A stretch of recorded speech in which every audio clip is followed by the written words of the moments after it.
buenas tardes, señoritas, señoras, caballeros. 14 horas en punto de este viernes. Cerramos semana de la redacción de Intereconomía y nos entregamos a la ola de calor. José María Francás, ¿cómo estás? Muy bien, calor fundido. Fundido, o sea, esté usted donde esté, seguro que experimenta lo mismo que el común de los españoles en este momento, que es que cae fuego del cielo literalmente. Por cierto, han descubierto un movimiento extraño en una mancha solar.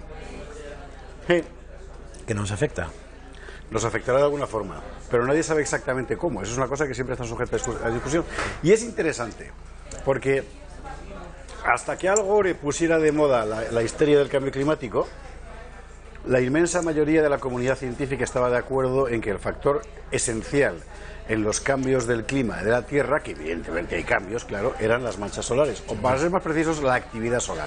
Sí, sí. Una de los cuyos síntomas son las manchas solares. Es la fuente de calor. Sí. Empezó lo del cambio climático y se acabó, como si el sol no existiera. Es una bombillica que damos por la mañana y empieza a lucir y luego por la noche se apaga. Pues hay que ser bastante zopenco para caer en este error, porque si el cambio climático tiene algún interés, sería que afecta a la radiación solar o no. Porque si no afecta a la radiación solar, nos da absolutamente igual. Claro, claro. En fin, es un asunto importante y consta que eso lo hizo un científico. Es un tema, ¿sabes qué es lo más delicado del asunto del cambio climático? Que ha llegado a un punto de histeria autoritaria en el que no puedes poner sobre la mesa ni un solo argumento, no ya que contradiga la tesis oficial, no, eso ya sería, vamos, para quemarte en la hoguera, no. Que simplemente no forme parte del repertorio oficial. Entonces, inmediatamente eres excomulgado. Ya, si el año pasado en un gato apareció un chico de esos super cambios climáticoso y nos contó que empezó la tertulia y se la cargó el programa, porque no sé si estabas tú, pero a mí, yo pasé de haber intentado ser, digamos, no beligerante con él, no beligerante, a echarme a yugular directamente, porque lo que empezó diciendo, no, mira, en Estados Unidos ya, fíjese, se van en serio, que ahora ya es delito el oponerse a ese tema o el no sé qué. Y entonces yo ya, o sea, claro, que alguien defienda la ciencia en base a que considero que sea un delito, una opinión contraria, me pareció tan repugnante mental que me dio un... Eso es como si la teoría... Bueno, no sé, lo de la evolución misma. Vamos a ver, si fuera una verdad unánimemente aceptada por pura evidencia empírica, no haría falta nada. Una ley para imponerla. Claro. Pero a Julien Verdier, meteorólogo de la televisión francesa, aquí lo contamos, le han echado del trabajo por ponerlo en cuestión. No el cambio climático, ojo, sino porque eso, que el clima cambia es una evidencia, sino la versión oficial sobre el origen humano, antropogénico, como lo llaman, del cambio climático vía CO2, que es la cuestión. Porque que el clima cambia, que hay ciclos, que no sé qué y tal, es una evidencia. Que la actividad humana e industrial perjudica la naturaleza y el medio ambiente es otra evidencia, que tampoco nadie discute. Perjudican en algunos casos y favorecen otros. Favorecen otros, ciertamente, pero bueno. Ahora, aquí de lo que estamos hablando es del dogma completo, el PAC, según el cual la acción del hombre vía industrial con emisiones masivas de CO2 ha provocado un efecto invernadero cuya consecuencia es un cambio climático irreversible que hace subir la temperatura del planeta y por tanto todos hemos de obedecer al Estado mundial para reducir las emisiones. Y que nada será tan irreversible como letal. Eso es la teoría. Absolutamente, claro, subirán los océanos. Y la letalidad es que subirán los océanos y nos ahogaremos y desaparecerán plazas y ciudades. O sea, lo de Sodoma y Gomorra quedará en una especie de cachondeo comparado con lo que va a ocurrir, o lo del diluvio universal. Si acaso no está ocurriendo ya, lo de Sodoma, digo, lo del diluvio apunto el otro día, qué barbaridad, qué forma de llover. Bueno, Oriol Pujol entra en la cárcel, o entrará, ha pactado, al parecer, ¿no? 2 años y medio de cárcel, su mujer paga una multa y queda exenta, por tanto, de presidio. 2 años y medio, por el asunto de las ITVs. Eso supongo que lo ha pactado con la Fiscalía. Parece que sí. Yo ya renuncio ¿Ha habido alguna sorpresa alguna vez que lo ha pactado con la Fiscalía? El juez ha dicho que por ahí Verdes las han seguido. Sí, puede ser. Concretamente les pasó a 2 chicos de Unión Democrática que lo tenían todo pactado. Bueno, es verdad. Sí, señor. Y yo creo que hubo que indultarlos corriendo. Pero yo renuncio a pronunciarme sobre los enjuagues de la justicia porque no tengo dinero para pagar multas. Por tanto, me callaré. Ahora, diré una cosa. Aparte de que me parezca poco, pero eso es una opinión personal simplemente. Yo creo que a ellos les parece hay que recordar, ¿a ellos les parece mucho o quién? No, muy poco. En la intimidad les parece poco. En la intimidad les parece poco, ¿no? Hay que recordar que todo esto es a consecuencia del caso de las ITVs. ¿Y qué significaba el caso de las ITVs? Pues significaba que un clan familiar se había arrogado la potestad de interferir en la tramitación administrativa de algo que todo ciudadano está obligado a hacer y llevárselo crudo por el camino. Una concesión de ITVs, vamos.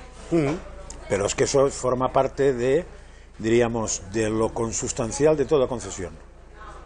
¿El qué? ¿La mordida? La mierda, sí. Todo régimen de concesión bueno, ya, no sé. es directamente proporcional a la porquería que genera. Probablemente. Es decir, siempre que tengas una decisión que depende del dedo de una administración, y si es de un dedo todavía más que si depende de 150, la porquería va junto seguro, siempre, tarde o temprano. Sea eso lo que quieras. Y una concesión de ese estilo más, porque son limitadas, o sea, en su criterio. Porque una cosa que todo el mundo se planteó es ¿por qué usted no le da la opción de poner el cero de la UTV a todo taller que esté legitimado en España para ser un taller? No el que montemos tú y yo. Certificación oficial. Sí, no el que montemos tú y yo ahora. Sino cualquier taller que tiene, probablemente por silencio administrativo, lo que tiene que tener un taller, de la misma manera que tú te fías de que te arregle un coche y el coche salga a la calle y no mata a nadie. El taller al que vas cuando te echan en la ITV para atrás y tienes que irte a un taller para que te lo arregle. Claro, es que es eso, al final es todo un poco... Bueno, es un negocio más. Pues fíjate, ¿qué son? 55 euros, yo no me acuerdo. La última vez que la pasé, fíjate, y tienes que afrontar la ahora mosca. mismo, 55 serían los diésel, pero si lo haces a través de internet, hay unas empresas que te venden el cupón para ir, que es más barato, y estaríamos hablando de 40.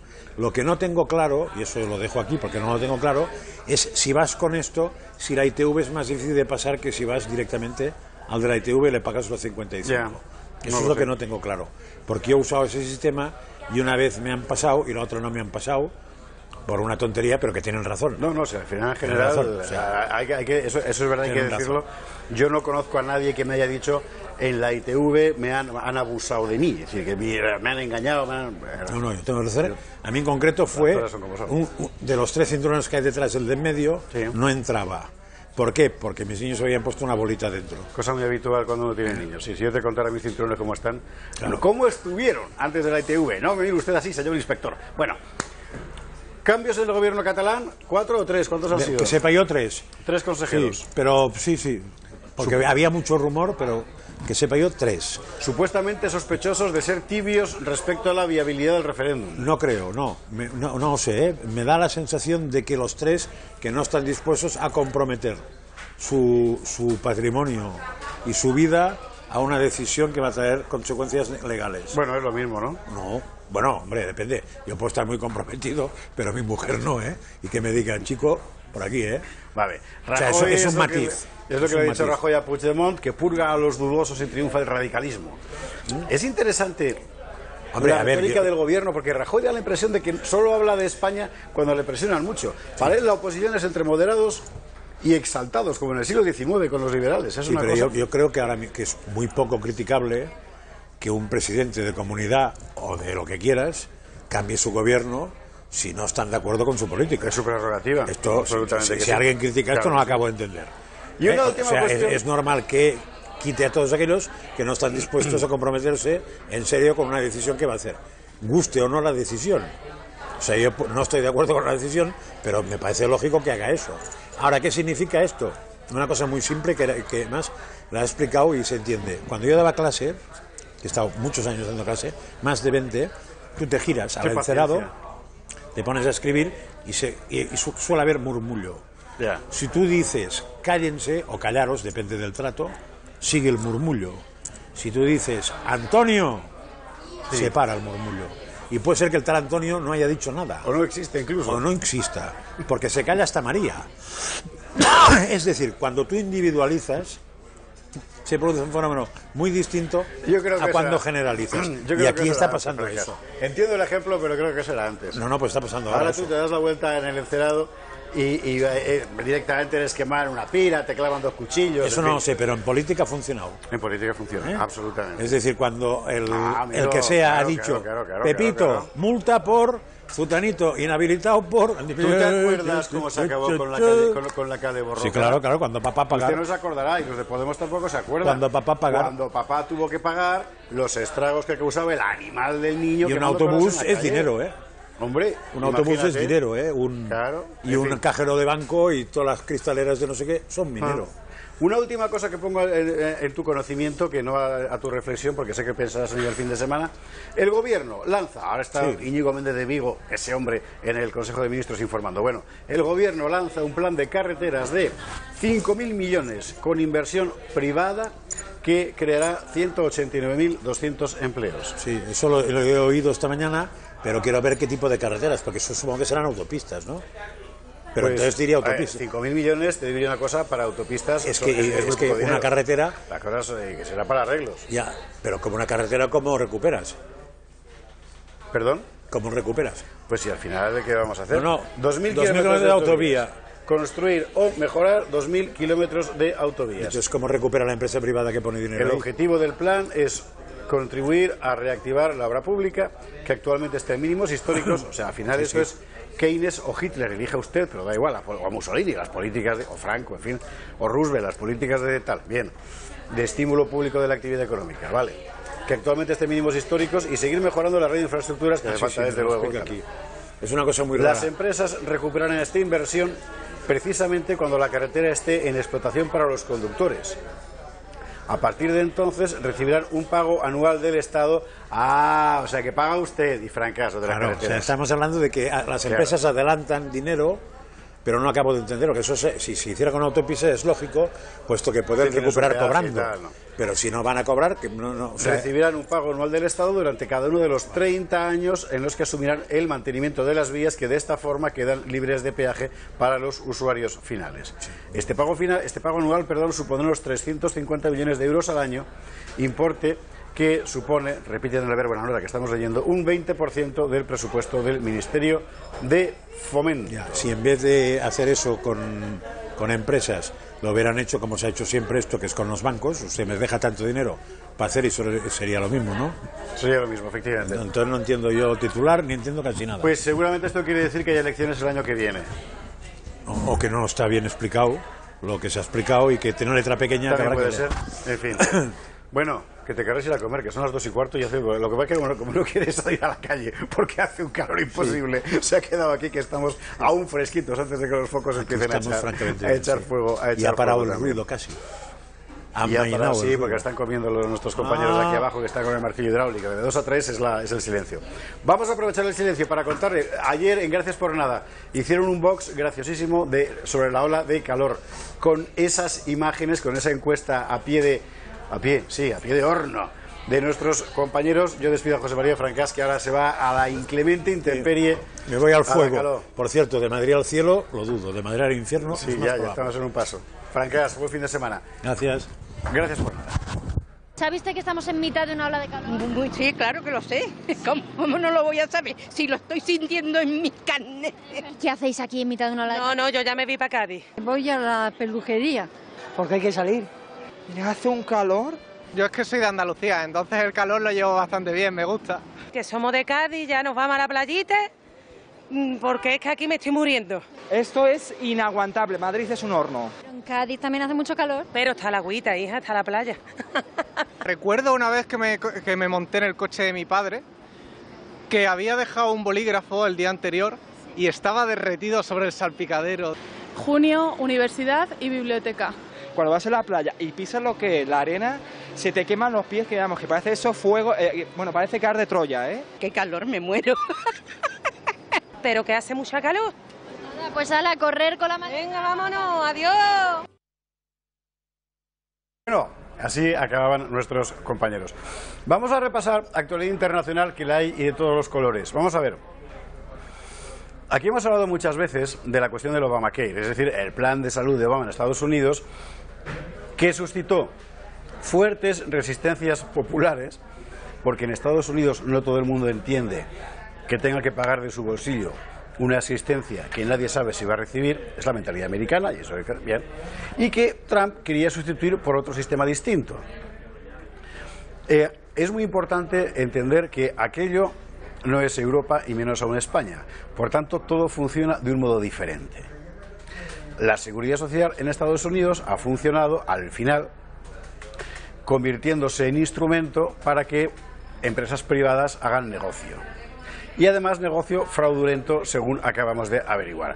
Le cuento esto de entrada para que entendamos un poco también el efecto tóxico de determinadas informaciones. Por ejemplo, hoy nos desayunábamos con unas simpáticas imágenes retransmitidas por todos los medios de comunicación internacionales sobre protestas en los Estados Unidos para que vuelva el Obamacare, es decir, el plan de salud de Obama, y no sea sustituido por el de Trump. Las imágenes son estas.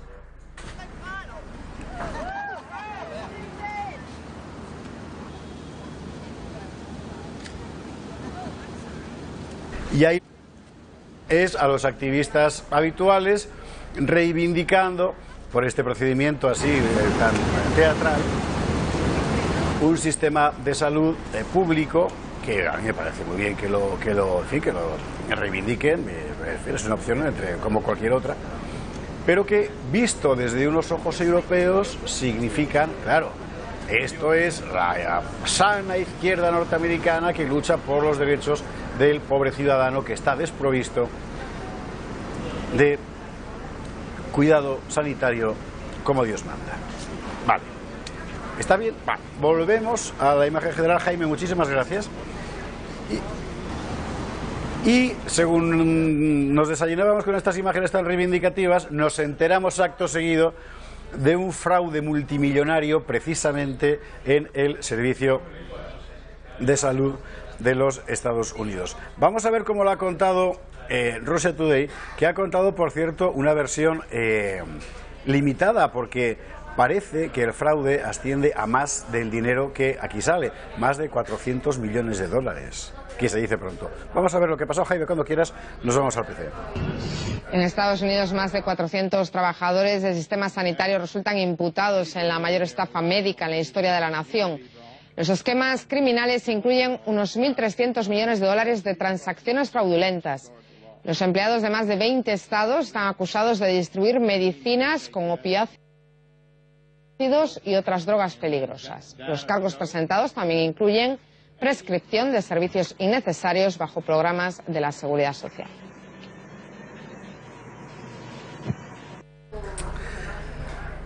Pues esto conviene saberlo cuando se habla del asunto del Obamacare y de lo bueno que fue dando al pueblo cuidado sanitario y tal, porque todo eso es propaganda, es que no es verdad.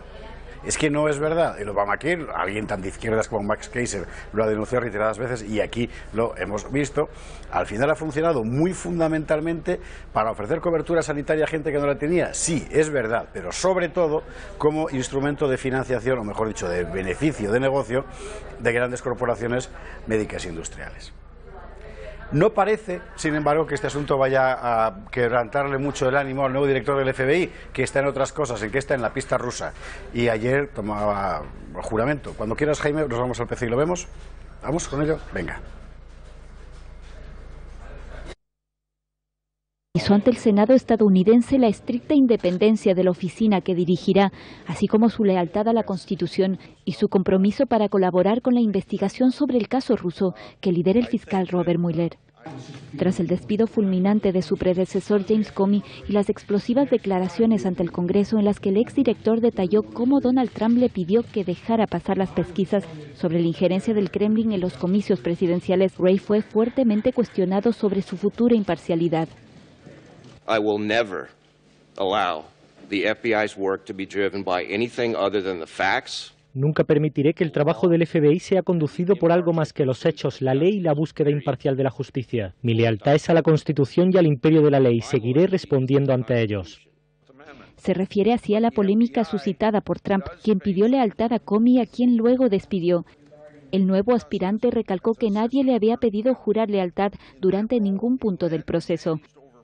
Wray, de 50 años, encabezó la división criminal del Departamento de Justicia entre 2003 y 2005 durante la presidencia de George W. Bush.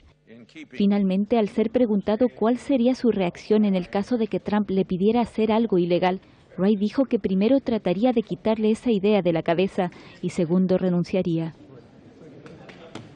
Está muy bien porque uno ve esta información y llega a la conclusión evidente de que hay un escándalo con la pista rusa de Trump. Y luego uno constata los hechos a los que se refería el propio director del FBI y ve que hechos no hay ninguno. Ninguno que permita alentar la sospecha de que Rusia manipuló las elecciones americanas para que Trump ganara, que es de lo que estamos hablando. En fin. Hablaremos de ese asunto luego un poquito más porque Trump está en París y lo ha comentado. Nos vamos a Venezuela. ¿Qué está pasando con Leopoldo López? Bueno, ¿y ahora qué? Vamos a ver y ahora qué. Lo cuentan los compañeros de NTN24. El expresidente del gobierno español, José Luis Rodríguez Zapatero, visitó el día miércoles al líder opositor, a Leopoldo López, en su casa, en Caracas. Una caravana lo trasladó hacia la vivienda de López y su posterior salida del lugar tras este encuentro. Leopoldo López también ha mantenido conversaciones telefónicas con el secretario general de la OEA, con el jefe de gobierno español, con Mariano Rajoy. El balance del encuentro enseguida lo vamos a tener con nuestra periodista en Caracas, Daniela Zambrano. Daniela, ¿qué quedó de esta reunión? El nombre pues de José Luis Rodríguez Zapatero ha sido pues un protagonista de lo que ha sucedido con Leopoldo López. Se lo comentaba en Venezuela, se lo comentaba internacionalmente y en la prensa durante el fin de semana que se anunció este traslado de la cárcel hasta su hogar. ¿Qué tal, Ruth? Muy buen día. Y recordemos además que la propia Lilian Tintori, esposa del dirigente opositor Leopoldo López, una vez se le otorga casa por cárcel. Ella al día siguiente, cuando conversa con los medios de comunicación, agradece el esfuerzo y la mediación que hizo el ex jefe de gobierno español José Luis Rodríguez Zapatero para lograr esta medida. Esa reunión fue el día de ayer a puerta cerrada dentro de la residencia del líder político Leopoldo López. Duró varias horas y luego el ex jefe del gobierno español no quiso declarar a medios de comunicación. Salió ya montado en su camioneta, vidrios arriba, y no ofreció declaraciones. Quien sí declaró fue Freddy Guevara. Recordemos que él es coordinador del partido Voluntad Popular, el partido del dirigente opositor Leopoldo López. Él aseguraba que en este encuentro hubo esa conversación telefónica, además con el secretario de la Organización de Estados Americanos, Luis Almagro, y reiteraba que la medida de casa por cárcel de Leopoldo López se debió a una gesta a varios actores, no a solo uno. Hablaba de las contradicciones entre las versiones que dio el gobierno tras esta medida que otorgó el máximo tribunal al líder político, y dijo que Leopoldo López ahora está en su residencia gracias a la presión que ha ejercido tanto la comunidad internacional como la gente en la calle. Vamos parte de las declaraciones que ofrecían los medios de comunicación Freddy Guevara, quien además es vicepresidente de la Asamblea Nacional. Leopoldo o la oposición o Voluntad Popular o la familia hubiera entregado algo para que el régimen entregara a Leopoldo a su casa. Eso no existió, ni ocurrirá, ni va a pasar. Porque cuando hay una negociación, insisto, porque hay un intercambio de una cosa por otra cosa. Y en ningún momento eso está planteado, y Leopoldo así lo ratificó el propio sábado, que fue el día que se hizo público y se comunicó ante el país, el hecho de que ya Leopoldo estaba acá en su casa y más cerca de su pueblo, aunque sí en cárcel, en casa por cárcel, y más cerca del pueblo y la resistencia. Freddy Guevara dijo que Leopoldo López conversó con Zapatero acerca de las víctimas de la represión, que incluso le comentaba que él ha podido reunirse con familiares de personas que han sido asesinadas durante las protestas antigubernamentales, y también hablaron del proceso de este 16 de julio, la consulta popular convocada por la oposición y que desde ya el gobierno advertido va a desconocer. Le ha dicho Leopoldo López a Zapatero, según lo que relataba Freddy Guevara a los medios de comunicación, que es un proceso vinculante. Lo que puedo comentarles es lo que conversaron al respecto. En eso conversaron sobre los dos temas, conversaron sobre la represión y conversaron sobre el tema de la constituyente. Leopoldo fue muy descriptivo. Leopoldo afortunadamente ha podido reunirse en estos días con familiares de víctimas de la represión, se ha reunido con madres de jóvenes asesinados, se ha reunido con hermanos de personas asesinadas, se ha reunido con padres de jóvenes asesinados, tanto del año 2014 como del año 2017. Se ha reunido y eso lo afectó mucho. Lo afectó como todo ser humano, pero también le dio más convicción y energía. Y parte de la conversación estuvo dedicada concretamente a relatarle al señor Zapatero, al expresidente Zapatero, bueno, lo que sufre el pueblo de Venezuela y cómo esto no es una confrontación entre dos bandos armados. para recordar además que este domingo 16 de julio también el chavismo sale a las calles, un simulacro de lo que será las elecciones a la Asamblea Nacional Constituyente. Ayer, de hecho, Tibisay Lucena advertía además que en los puntos de votación donde se pueda generar violencia el próximo 30 de julio, fecha de las elecciones a la Asamblea Nacional Constituyente, pues estos serán clausurados y tampoco podrán ser usados para las elecciones regionales previstas para el 10 de diciembre. En agenda el día de hoy la oposición tiene una marcha nocturna en honor a los caídos. En el caso de Caracas, el recorrido va a ser precisamente por los puntos donde fueron asesinados estos jóvenes durante estos 3 meses de protestas antigubernamentales. Son 3 puntos: en Altamira, donde cayó Juan Pernalete, también en Altamira, donde cayó Fabián Urbina, en La Carlota, David Vallenilla. Recordemos esa imagen donde un funcionario, en este caso de la aviación, disparaba su escopeta prácticamente a quemarropa contra un joven que lamentablemente falleció la vida. Es el caso de David Vallenilla. También en Las Mercedes, Armando Cañizales y Miguel Castillo, y en Campo Alegre, Neomar Lander. Esa será la ruta que tendrá esta movilización en Caracas. También se harán movilizaciones en el interior del país.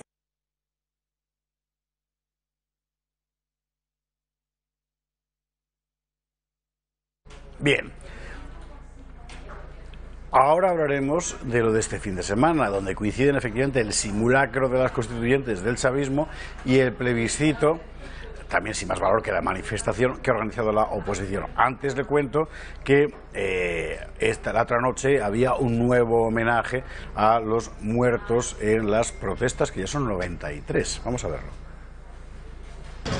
Decenas de manifestantes opositores recorrieron con una marcha nocturna al menos 6 lugares de los municipios caraqueños de Chacao y Baruta, zonas en donde perdieron la vida 6 de las 94 víctimas registradas en los poco más de 100 días de protestas antigubernamentales. Durante la marcha convocada por la Mesa de la Unidad Democrática, los manifestantes recordaron con cánticos, flores, velas y proclamas a Juan Pernalete, Fabián Urbina, Miguel Castillo, Armando Cañizales, David Vallenilla y Neomar Lander.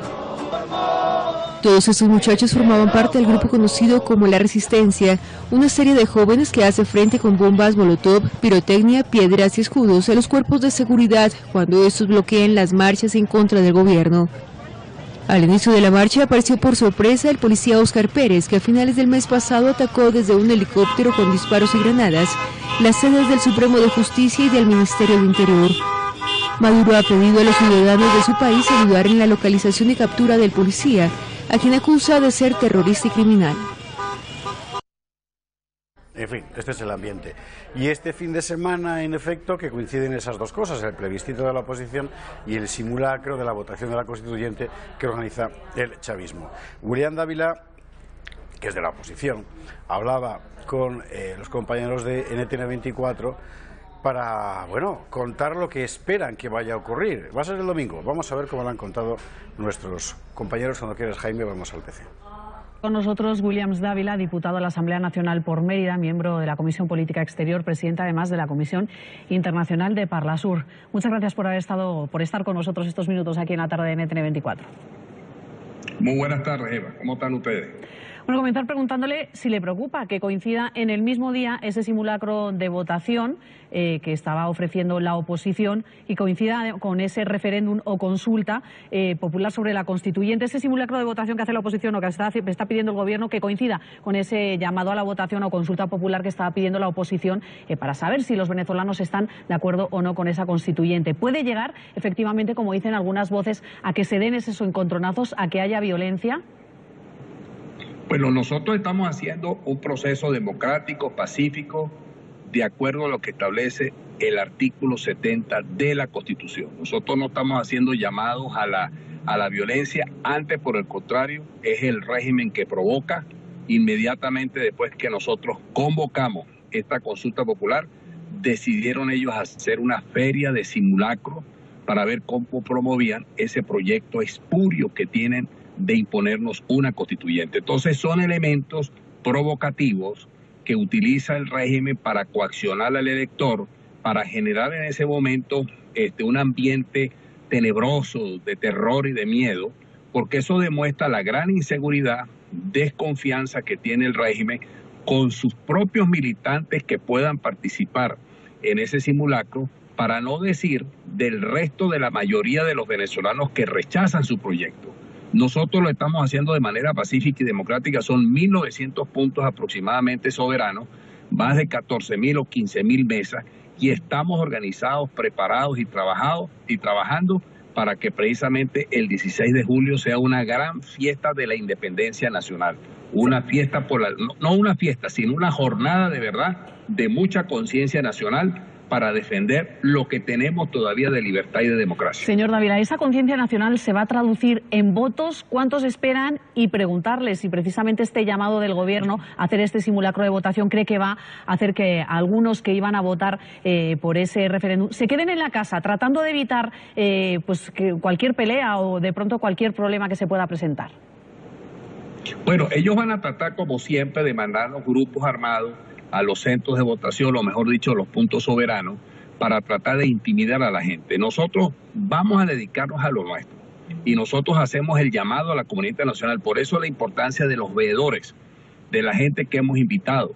Hemos invitado parlamentarios de otros países, de otros congresos, como también del Parlasur, del Parlamento Latinoamericano, de otras instituciones parlamentarias del mundo, para que estén aquí testimoniando in situ, además de que los medios de comunicación van a estar ese día de todas partes del mundo, y ahí se va a ver la realidad de los hechos. Señor Dávila, son los que provocan. Perdón que le interrumpe, dentro de todo esos veedores que van a estar, sabemos que van a viajar varios expresidentes de Latinoamérica, va a estar el expresidente de Colombia, Pastrana, va a estar el expresidente de Bolivia, Tuto Quiroga, va a estar la expresidente de Costa Rica, Chinchilla. ¿Cuentan ustedes con ellos allá para eso? ¿El viaje de ellos es diferente? ¿Van a estar ayudándolos y apoyándolos a ustedes?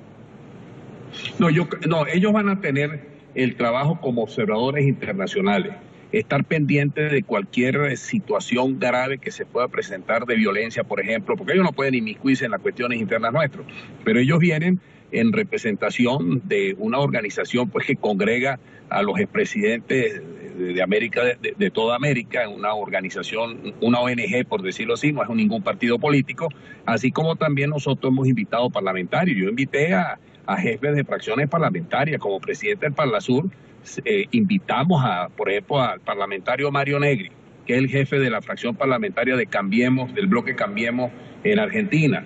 También invitamos a gente de Uruguay, a parlamentarios de Chile, de Colombia, de todas partes del mundo, porque es muy importante esa veeduría, esa presencia internacional, porque aquí van a votar muchos millones de venezolanos, van a ratificar su rechazo a ese proyecto constituyente de Maduro. Señor Dávila, cuando habla de millones de ciudadanos, esa era la pregunta que me gustaría que me respondiera. ¿Tiene miedo que al haber otra votación o simulacro, como lo queramos llamar, por parte del gobierno, haya gente que prefiera quedarse en la casa, que le dé miedo y susto salir, o al contrario, con toda esa cantidad de veedores internacionales que va a haber, ustedes lo que están haciendo es un llamado y a la tranquilidad, diciéndole a los ciudadanos, salgan, hay que salir, hay que votar, hay que demostrar que no queremos la constituyente, hay que demostrar que no queremos este gobierno y no va a pasar nada?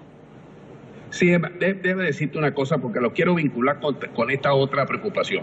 Los empleados y funcionarios públicos, la gente del pueblo que han sacado su propio carnet de la patria o de los CLAP, porque es gente que está necesitada, necesita comida, necesita bolsa de comida, el régimen se ha dedicado a decirle que toda gente que tenga un carnet de la patria y que vaya a votar, bueno, lo van a estar chequeando. Igual, los que hayan recibido una bolsa de CLAP los van a estar chequeando. Hay gobernadores que han dicho que los que hayan recibido divisas preferenciales las tienen que devolver porque van a chequear si están votando. De manera tal de que mi llamado es nada de tenerle temor, todo lo contrario. La gente va a salir de manera abrumadora.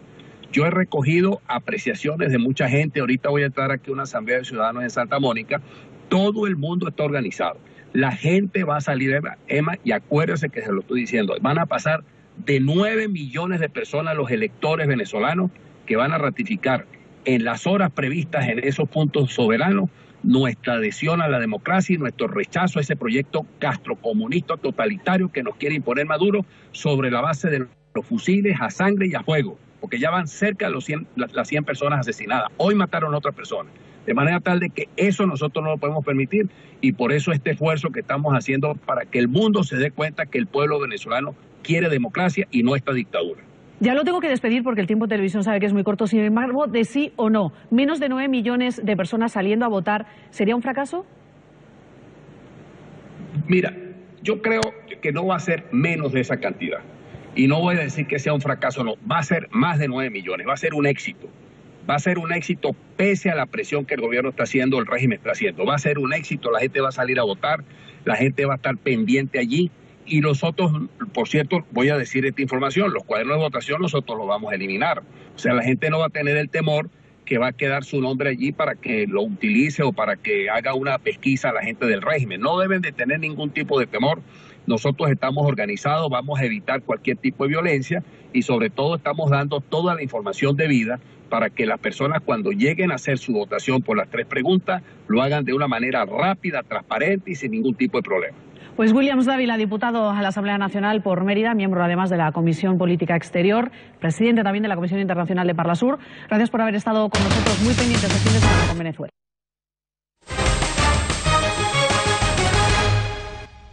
Estamos de vuelta, 14 horas 38 minutos. Una nota más sobre Venezuela, y es que ha reaparecido el famoso piloto fantasma del helicóptero. Vamos a verlo. En Venezuela reaparece Óscar Pérez en una marcha opositora. Es el piloto del helicóptero que atacó los edificios del Tribunal Supremo de Justicia y el Ministerio del Interior en Caracas a finales de junio. Los medios de la oposición publican imágenes donde el exagente pide salir a las calles y llama a derrocar al gobierno de Nicolás Maduro. Erika Ortega Sanoja nos aporta más información. Ha reaparecido en Caracas el exfuncionario del Cuerpo de Investigaciones Científicas, Penales y Criminalísticas que atacó con granadas y fusiles de asalto la sede del Ministerio de Interior y el Tribunal Supremo de Justicia venezolano el pasado 27 de junio. Lo hizo en la manifestación nocturna opositora que había sido convocada para este jueves en una zona pudiente del este de Caracas conocida como Altamira. En el discurso de pocos segundos, este prófugo de la justicia se ha dirigido a medios internacionales replicando el discurso de representantes de partidos opositores, llamando a un trancazo nacional sin retorno para el próximo 18 de julio, cuando según él se va a activar la llamada hora cero. Sus palabras, calco y copia de lo dicho por dirigentes de partidos políticos como Voluntad Popular y Primero Justicia, que además han convocado para este próximo domingo a un plebiscito que públicamente han dicho después vendrá la calle sin retorno. Según los medios que estaban en la zona, Pérez salió de Altamira escoltado por encapuchados del autodenominado Grupo Resistencia, que en los últimos días ha atacado a periodistas, tanto de medios públicos como medios privados, amenazándolos, por ejemplo, de rociarlos con prenderles fuego. Hasta el momento no ha habido un pronunciamiento de las autoridades venezolanas sobre este asunto. Lo que sí se sabe es que Pérez tiene alerta roja en Interpol tras los ataques que se produjeron el Día Nacional del Periodista y que sorprendieron a todo el país. En aquel momento, Óscar Pérez disparó 16 veces contra la terraza del Ministerio de Interior. Había allí un acto con 82 personas, la mayoría civiles. Luego se movió hacia el Tribunal Supremo, donde estaba sesionando la sala plena del máximo órgano judicial del país. Maduro en aquella oportunidad calificó los ataques como un acto terrorista y al día siguiente el canciller Samuel Moncada criticó a varios gobiernos europeos y latinoamericanos que no repudiaron los ataques. Esto pica y se extiende. Hay que ver ahora cuál va a ser la reacción de las autoridades venezolanas sobre este asunto. La última novedad es que el piloto fantasma va a dar una entrevista a Televisión Española. Lo acaba de contar TV en sus 24 horas, así que estaremos pendientes de ver lo que nos cuentan. Cambiamos de país, aunque no de escenario hispanoamericano, porque en México ha ocurrido una tragedia más, esta particularmente siniestra, con un ataque a tiros a una fiesta infantil. Vamos a verlo. Y en México una fiesta infantil se ha convertido en una auténtica pesadilla. Varios hombres encapuchados asesinaron a 11 personas en una vivienda en el centro del país. 4 menores han logrado sobrevivir a este ataque. Emma Torres nos cuenta todos los pormenores. Pues esta, que comenzó siendo una fiesta infantil, realmente terminó en tragedia, después de que se confirmó la ejecución de 11 personas que se encontraban celebrando en una carpa afuera de una casa que se ubicaba en una zona residencial de clase media, que se encuentra en el municipio de Tizayuca, que pertenece al estado de Hidalgo, un estado ubicado en el centro del país.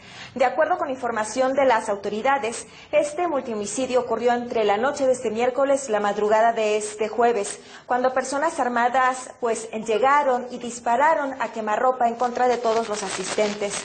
Se ha confirmado la muerte de 11 personas, entre quienes se encontraban pues familiares y amigos, y se confirmó que habían encontrado a 4 menores de edad que se encontraban ilesos. Y de acuerdo con información de medios locales, uno de estos menores relató lo que había sucedido y comentó que habían sido hombres encapuchados que estaban utilizando chamarras de policía los que llegaron a interrumpir ese festejo y armados realizaron el ataque. La Secretaría de Seguridad Pública comentó que ya se están haciendo las investigaciones pues necesarias, que se están levantando testimonios y que fue alrededor de la medianoche de este jueves cuando recibieron una llamada 911 que estaba pues dando el reporte de lo sucedido para que acudieran las autoridades. Este pues multihomicidio lamentablemente se está sumando una estadística gravísima de violencia que ha estado sacudiendo a México en los últimos meses. Tan solo el mes de mayo de este 2017 se ha convertido en el mes más violento de este sexenio presidencial, con más de 2,000 investigaciones por homicidio doloso, lo que nos habla de un promedio tan solo en mayo de unos 71 asesinatos por día, lo que ha superado todas las estadísticas de asesinatos mensuales que hay desde 1997. En lo que va ya de este 2017 se han registrado casi 10,000 averiguaciones por homicidio doloso en México, una verdadera cifra récord que ha generado un saldo de más de 11,000 personas que han perdido la vida en condiciones violentas. Específicamente en el estado de Hidalgo, el protagonista de este multihomicidio, no se tenía un semestre tan violento desde 1998. En fin, un horror. Vamos a otro registro informativo que es el de la política, aunque siempre dentro del ámbito hispanoamericano o iberoamericano, para ser en este caso más precisos, porque nos vamos a Brasil. Contábamos ayer la pena de cárcel que se pide contra el expresidente Lula da Silva, y Lula ayer desafiaba a los tribunales. Vamos a verlo. El Partido de los Trabajadores de Brasil ha anunciado que no aceptará las elecciones de 2018 si Luis Inácio Lula da Silva no participa en ellas. A su vez, el propio expresidente, condenado a más de 9 años de prisión, ha denunciado que las acusaciones en contra buscan derrumbar la democracia en la nación. Nuestro corresponsal Nicolás Sánchez O'Donovan nos amplía este tema. Quien piense que esto es el final de Lula da Silva está equivocado. Con esta contundente frase pronunciada por el exmandatario se puede resumir más bien pues su primera comparecencia pública después de que el juez Sergio Moro le condenara en primera instancia a 9 años y medio de cárcel por corrupción y lavado de dinero. Es decir, que Lula da Silva quiere dejar muy claro que no acepta la condena y que no se va a rendir en su lucha, no solo por demostrar su inocencia, sino por poder presentarse a las próximas elecciones presidenciales del 2018. Lula aseguró, rodeado por cierto de miembros de su partido, que aunque tiene ya 72 años va a luchar como si tuviera 30 y subrayó la motivación política que esconde, según él, pues en la investigación en su contra. Lo escuchamos. No es Lula que pretenden condenar. No es a Lula al que pretenden condenar, es al proyecto político que se presenta junto a millones de brasileños. Es un intento de destruir una corriente de pensamiento y están derribando los fundamentos de la democracia en nuestro país. Además, Lula volvió a hablar de una sentencia sin pruebas contundentes. A su lado, como decíamos, había varios miembros de su partido, el Partido de los Trabajadores, que mostraron su apoyo incondicional al exmandatario. Es más, el propio partido sacó una nota oficial tildando la sentencia de ataque contra la democracia. Por ejemplo, la senadora Gleisi Hoffmann aseguró que injusticias como la que se están viendo ahora pues fueron las que llevaron al poder a su partido hace décadas. En la calle también hemos visto manifestaciones en contra, sí, pero sobre todo a favor del exmandatario. Ahora habrá que esperar a ver lo que sucede en ese juicio de segunda instancia para vislumbrar el futuro, también el futuro político, no solo de Lula, sino de Brasil. Es un follón del demonio, por decirlo en términos técnicos, porque el gobierno de Lula y de Dilma Rousseff, su sucesora, es decir, el de la izquierda, estaba de corrupción hasta aquí y fue desbancado del poder por sus socios de centro-izquierda, que también están de corrupción hasta aquí, como hemos visto después. Lo que pasa es que sus socios de centro-izquierda parecen más proclives a darle o aplicar en el país las reformas que la gran finanza pide. Por ejemplo, la reforma laboral. Eso, la reforma laboral, es precisamente lo que presentaba el otro día el presidente de Brasil, Temer, que es el muñidor de la operación que desbancó a Dilma Rousseff y a la gente de Lula. Bueno, Temer, digo, lo presentaba el otro día, aunque también con la espada de Damocles de la justicia sobre su cuello. Pero bueno, esta es la reforma laboral de Temer. Cuando quieras, Jaime, vamos a ello.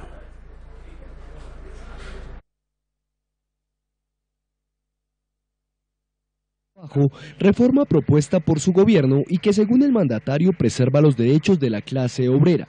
Así lo destacó en su pronunciamiento en el Palacio de Planalto tras firmar la reforma que entrará en vigor en 120 días. Estamos preservando los derechos de los trabajadores, no porque queramos, sino porque la Constitución así lo determina. De acuerdo con el gobernante, cuya continuidad en el cargo está amenazada tras ser denunciado por la Fiscalía por un delito de corrupción pasiva, los derechos de los trabajadores están asegurados en la Carta Constitucional y con la nueva ley el cumplimiento de esas garantías se perfeccionará. Uno de los puntos más polémicos de la reforma laboral plantea que lo acordado valga por encima de lo legislado, lo cual dará valor legal a los convenios pactados entre trabajadores y empleadores, aun cuando no se ajusten totalmente a las normativas en vigor. En otros apartados, también regula el trabajo desde casa y la posibilidad de negociar hasta el horario de almuerzo. El rechazo de los gremios obreros a esta y otras reformas que ha propuesto el gobierno de Temer, como la de jubilaciones y pensiones, se expresó en los últimos meses con 2 huelgas generales, las cuales no tuvieron una adhesión masiva de los trabajadores. Bueno, esto en lo que concierne a Brasil. Y hay también noticias de carácter político-penal en el Perú, donde el expresidente Ollanta Humala se le ha pedido cárcel también. De hecho, ha entrado en la cárcel, en el calabozo del Palacio de Justicia, con su mujer, nada menos. Vamos a verlo. Este es el momento en el que el expresidente peruano Ollanta Humala y su esposa Nadine Heredia ingresan al calabozo del Palacio de Justicia. Lo hacen en cumplimiento a la orden de detención preventiva por 18 meses dictada por el juez Richard Concepción Caruancho. Humala y su cónyuge llegaron en una camioneta de la policía a la sede judicial después de presentarse a la Sala Penal Nacional, donde el magistrado aprobó el pedido de la Fiscalía, que los investiga por los presuntos delitos de lavado de activos y asociación ilícita para delinquir. Ambos vestían chalecos antibalas y fueron conducidos al calabozo, donde los detenidos esperan a que se les designe una cárcel para ser recluidos. Se estima que ambos pasarán allí la noche de hoy. La pareja está siendo investigada por la presunta recepción de $3 millones de la empresa brasileña Odebrecht para la campaña electoral de 2011. Esto de Odebrecht está salpicando a todo el mundo, es una cosa impresionante. Entre otros al presidente de Colombia, Santos, que también, vamos a verlo. La Fiscalía colombiana confirmó que las campañas presidenciales del 2014 del ahora mandatario Juan Manuel Santos y de su contrincante Óscar Iván Zuluaga sí se vieron permeadas por los dineros de la constructora brasileña Odebrecht. Según el ente acusador, hay elementos probatorios de naturaleza testimonial y documental que permiten afirmar que la multinacional participó activamente en las campañas electorales, asumiendo costos en ambas. El informe que se envió al presidente del Consejo Nacional Electoral, el magistrado Alexander Vega Rocha, señala que estos dineros se pagaron desde el Departamento de Operaciones Estructuradas de la compañía. El ente acusador también señaló que la campaña de Santos recibió 2 transferencias de $500.000 en febrero de 2014. Asimismo, la Fiscalía declaró que para las filas de Zuluaga se destinaron $1.6 millones.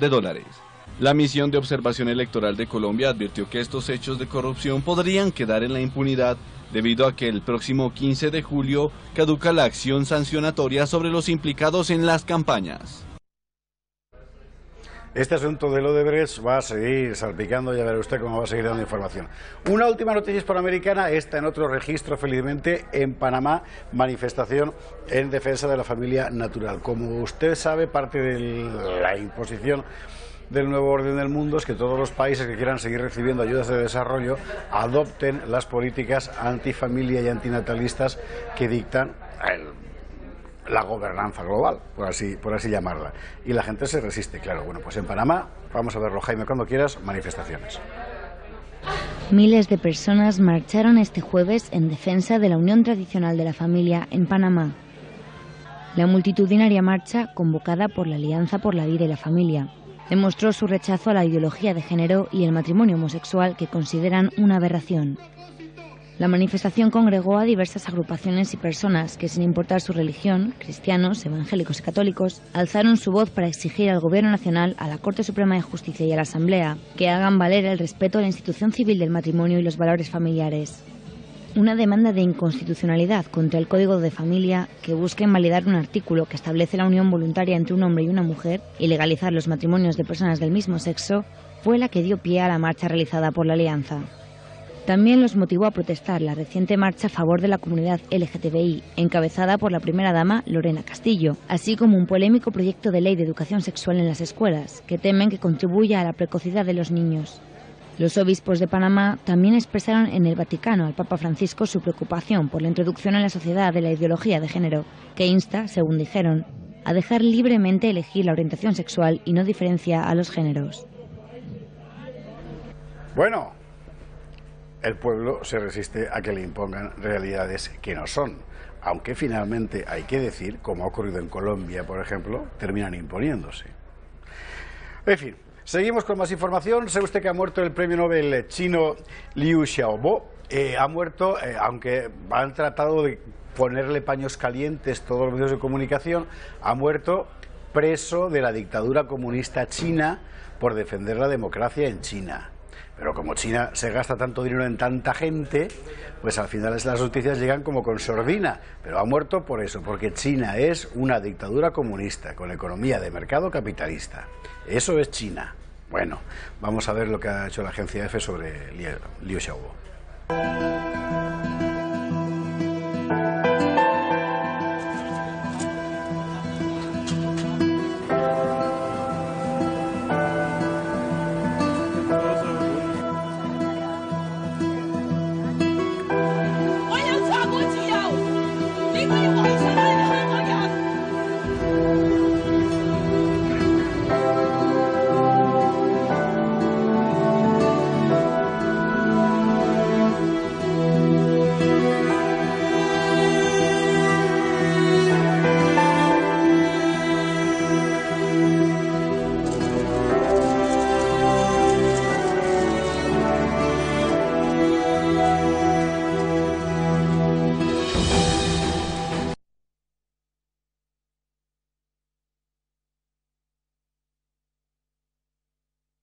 Bien, Liu Xiaobo vivía tranquilamente en los Estados Unidos, volvió a China después de los incidentes de Tiananmen y luchó por la democracia en su país. Fue encarcelado por el gobierno chino por subversivo y en la cárcel, a pesar de haber recibido el Premio Nobel de la Paz, ha muerto. Después de haber sido torturado y pasar las de Caín, sufrió una grave enfermedad que al final llegó con un cáncer de hígado y a la muerte en los días anteriores. Es que China es esto. Conviene recordarlo. Vámonos a la guerra de Siria. Allí, Siria e Irak. En fin, ya sabe usted que el frente es diáfano, como las plantas diáfanas de los lofts. Bien, allí ha comenzado la reconstrucción de Mosul, donde se ha combatido casa por casa y se puede usted imaginar cómo está la ciudad. Bueno, vamos a verlo.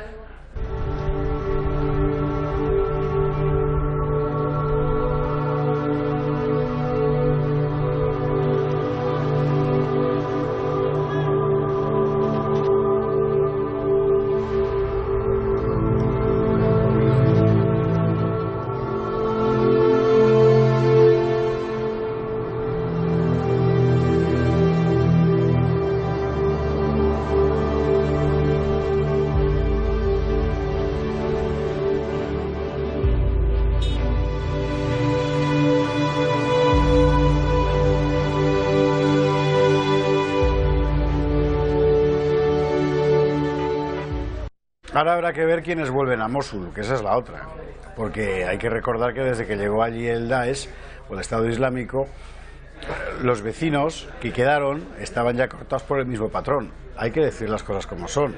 Es que allí hubo una guerra civil horrible, de purgas y de represión entre vecinos cuando llegó aquella gente.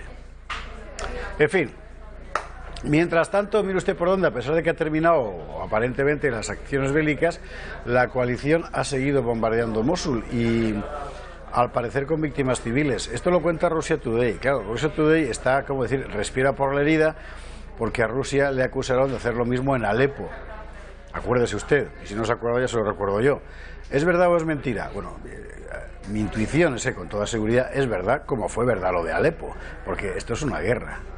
Esto es una guerra y las guerras de verdad no son como las de las películas. Vamos a ver lo que han contado los compañeros de RT.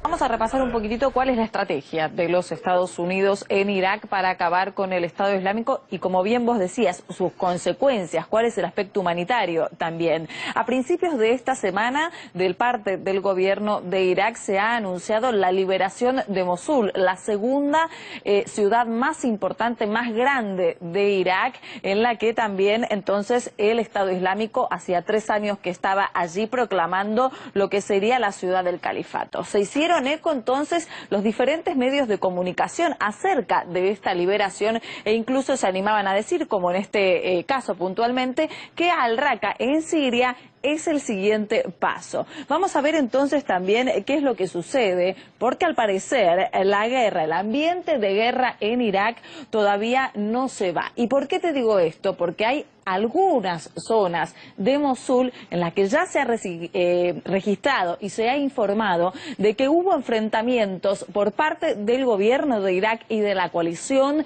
liderada por los Estados Unidos con diferentes células de diferentes milicianos del Estado Islámico que todavía están en el lugar. Y entonces la pregunta, Mauricio, empieza a ser si la ciudad está completamente liberada o si hay algún tipo de todavía resquemor de que quizás los propios ciudadanos tienen seguridad o no al volver a ingresar a una ciudad. Y aquí entonces hablamos de los desplazados, ¿verdad, Mauricio? Sí, este punto es bastante interesante porque en medio de todo este operativo que ya se ha extendido por casi un año, los civiles permanecen en estas mismas localidades, primero sediados por el Estado Islámico y luego en medio de estos bombardeos por parte de la coalición internacional. La parte humanitaria, los desplazados siempre son un tema sensible porque son las víctimas de todo esto. Precisamente más de 1 millón de personas ha tenido que salir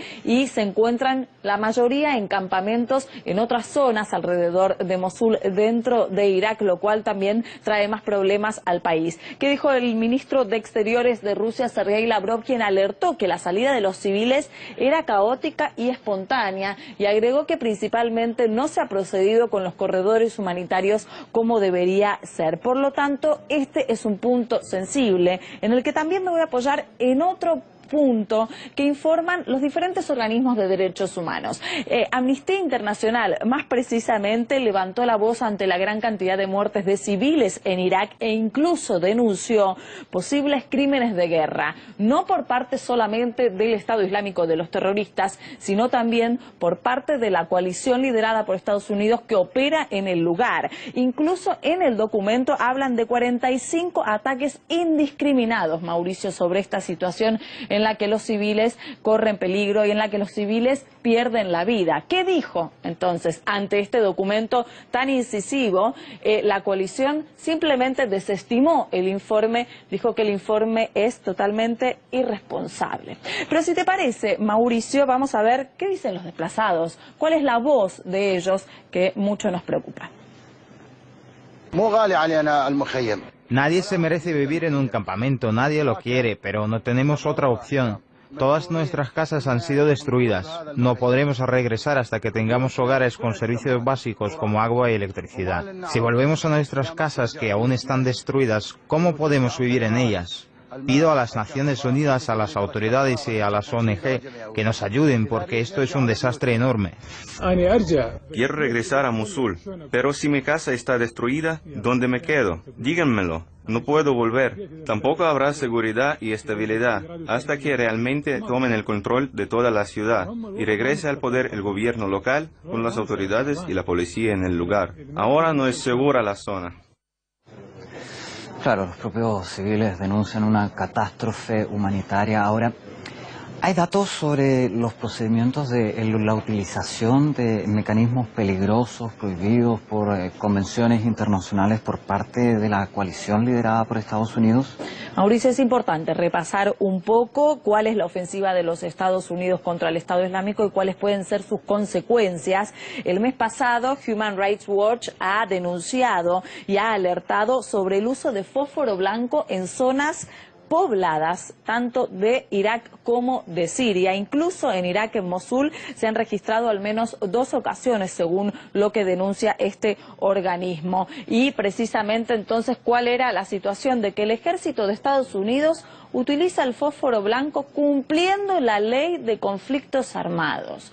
Cumpliendo la ley de conflictos armados. ¿Y por qué te lo subrayo? Porque veamos las consecuencias de lo que es el fósforo blanco. Porque cuando estalla, crea una nube muy espesa de humo blanco y precisamente lo que hace ese químico al caer y tener contacto con la carne, directamente los mutila, les quema totalmente los huesos, los mata. Entonces, si esto se ha provocado en zonas pobladas, ahí tenemos entonces que sacar conclusiones más que terribles de que la situación de personas que están atrapadas allí se puede ver afectada por la utilización del fósforo blanco. Claro, porque es un armamento que no discrimina entre a quienes quieren combatir, claro, sino que también afecta a los civiles, niños, mujeres, también el medio.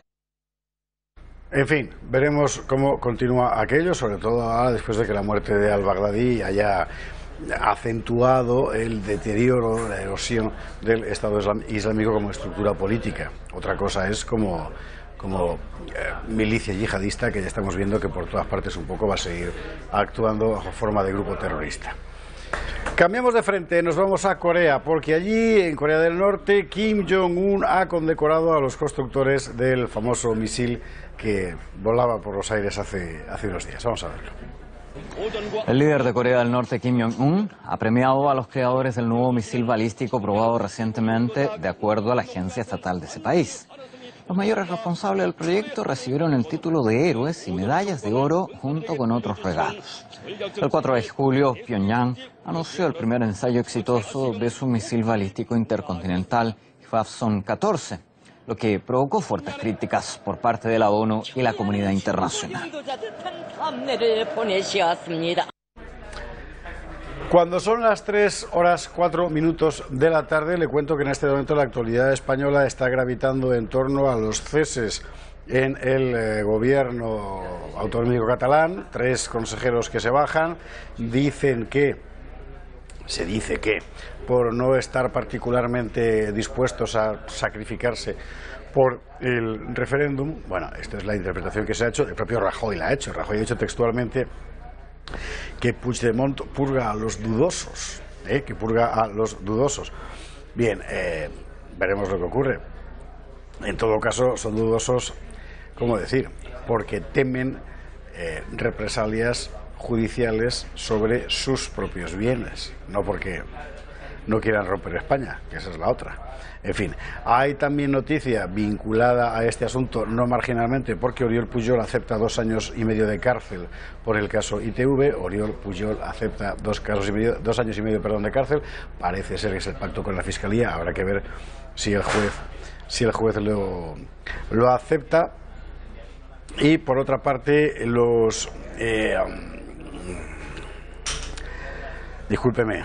siguen las informaciones acerca del eco de la visita de Donald Trump a París, donde se ha entrevistado con el presidente Macron, y de la que hablaremos de inmediato. Otros ecos que colean también, estos en materia de política nacional, son los de las sesiones de ayer en la comisión que investiga en el Congreso las finanzas del PP, y en el Senado las de Podemos, entre otros grupos. Vamos a ver. A lo mejor esto no es muy popular decirlo, pero uno ve lo que pasó ayer y la impresión que saca es que los partidos han montado esto no para averiguar exactamente quién financia a quién o cómo se financia cada cual, sino para tener horas de televisión que exponer luego ante sus huestes y decir, mira, qué aguerrido soy. Porque, ¿qué quiere usted que le diga? Bueno, No se lo voy a decir, lo va a ver usted mismo si no lo vio ayer en nuestro telediario. Así lo contamos en el telediario de Bea Rojo. Yo no financié el Partido Popular ilegalmente nada. A veces ibas a un mitin y te daban un talón, se lo daban a Fraga. ¿Pero qué tiene que ver eso? El Partido Popular muchas veces se pedían con Fraga, siendo yo también pedían a toda España. Nunca he pedido ni he autorizado a nadie, y si alguien pidió mi nombre es sin saberlo yo. En mi etapa nunca se financió el partido ilegal. Funcioné con dinero de los presupuestos generales del Estado. No di ninguna orden para dirigirse a que hicieran donaciones al Partido Popular.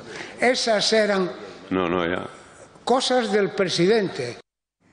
Esperpéntica comparecencia del extesorero del Partido Popular en la Comisión de Investigación sobre la financiación de los partidos en el Senado. Rosendo Naseiro niega conocer la Caja B de Génova, al tiempo que admite que en tiempos de Fraga se pedían donativos por toda España, que le eran entregados en forma de talones en los mítines. Eso sí, él, a título personal, rechaza haber pedido nunca dinero a ninguna empresa ni haber visto nunca la supuesta contabilidad doble del partido. Al igual que Naseiro, Ángel Sanchís ha reconocido la recogida de cheques en mítines y el pago de cenas, pero ha rechazado a su vez que conociera la existencia de esa Caja B reflejada en los papeles de Luis Bárcenas. Ha insistido también en una idea: los donativos procedían de amigos que no recibían ninguna contraprestación a cambio. Manuel siempre decía lo mismo: queridos amigos, yo mañana tengo que madrugar, me voy a ir, aquí Ángel se queda para explicaros lo precaria de la situación. Y allí me quedaba yo pasando la gorra. No, miembros del Gobierno no tienen por qué, no reciben sobresueldo porque la ley de incompatibilidades no lo permite. No son sobresueldos, son abonos a determinados miembros del partido, que es distinto, que es por su trabajo y por sus gastos de representación. Naseiro ha dicho no recordar muchos de los detalles por los que se le preguntaban, ya que se produjeron hace 30 o 40 años, algo que no ha gustado nada a la oposición. Uno de los momentos que más ha captado la atención durante la mañana ha sido el momento en el que Toni Cantó ha vuelto a perder la paciencia y ha comenzado lamentando que el otro día tuvieron a un tesorero mudo en alusión a Luis Bárcenas y hoy al tesorero sordo. ¿Me escucha, señor Naseiro? Digo si me escucha. Sí.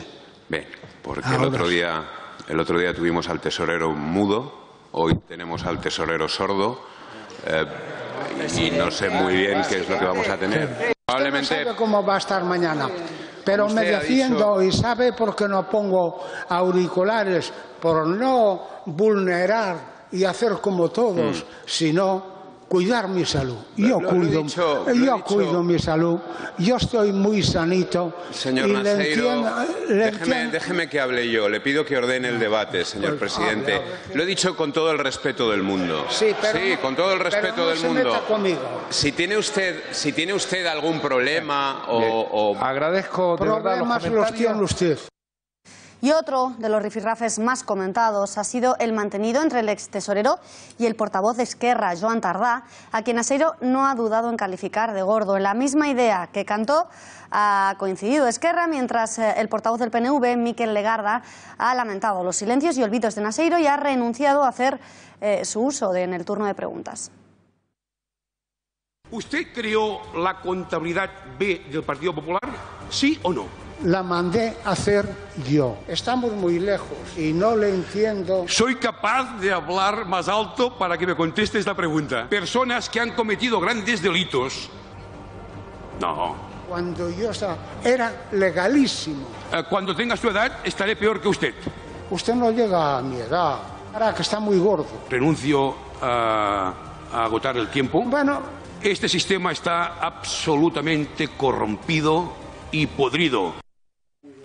Los representantes de Ciudadanos, Podemos y del Partido Socialista han abandonado la Comisión de Investigación de Financiación después de expresar conjuntamente sus quejas por el uso partidista que, a su juicio, hace el Partido Popular de esa citada comisión. Los portavoces de Ciudadanos, tanto Javier Alegre como el de Unidos Podemos, Pilar Garrido y PSOE, Tonchu Rodríguez, han dejado la comisión sin formular ninguna pregunta. El primer compareciente, el responsable de Finanzas y Transparencia de Podemos, Daniel de Frutos, a quien el PP ha acorralado para que reconociera la financiación irregular de su su partido. También han afeado a Ciudadanos que vayan de Mr. Proper cuando tienen el 67% de irregularidades en el Tribunal de Cuentas. La verdad es que da todo un poco de pena, ¿no? En fin. Bueno, mientras tanto hay gente valiente. Llibertats es un grupo de juristas catalanes que fue a Bruselas a presentarse y de paso a decirle a todo el mundo que le quiera oír que esto que está pasando en Cataluña es que es un sinsentido absoluto. Vamos a escucharles.